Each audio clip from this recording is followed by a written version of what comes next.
મશરૂમની ખેતી કરતા લોકો ક્યારે અને કેવી રીતે મશરૂમને હાર્વેસ્ટ કરીને માર્કેટમાં મોકલે છે?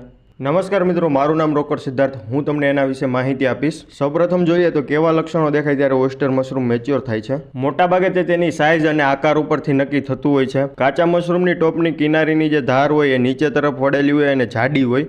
જ્યારે તે હાર્વેસ્ટ કરવા માટે તૈયાર થઈ જાય ત્યારે મશરૂમના ટોપની ધાર ઉપર તરફ વળેલી અને પાતળી હોય. ડાયરેક્ટ મશરૂમનું વેચાણ કરવું હોય તો જે સમયે ધાર ઉપરની તરફ વળવા લાગે તે સમયે હાર્વેસ્ટ કરવું યોગ્ય ગણાય. મશરૂમમાંથી સફેદ સ્પોર જેવો પાવડર ખરવા લાગે તે પહેલાં હાર્વેસ્ટ કરવું જરૂરી છે. હાર્વેસ્ટ કેવી રીતે કરવું એના વિશે વાત કરીએ તો બે રીતે હાર્વેસ્ટ કરી શકાય, એક હાથ વડે અને બીજું ચપ્પુ વડે. હાથથી હાર્વેસ્ટ કરવા માટે આખા મશરૂમના ક્લસ્ટરને પકડીને ધીરે રહી વડ આપી ખેંચી લેવું. ચપ્પુ વડે હાર્વેસ્ટ કરવામાં પરાળથી 1 સેમી ઉપરથી કાપીને અલગ કરી દેવું. હાથથી હાર્વેસ્ટ કરવામાં મશરૂમની સાથે તણાઈને પરાળ પણ આવશે અને અલગથી સાફ કરવી પડશે.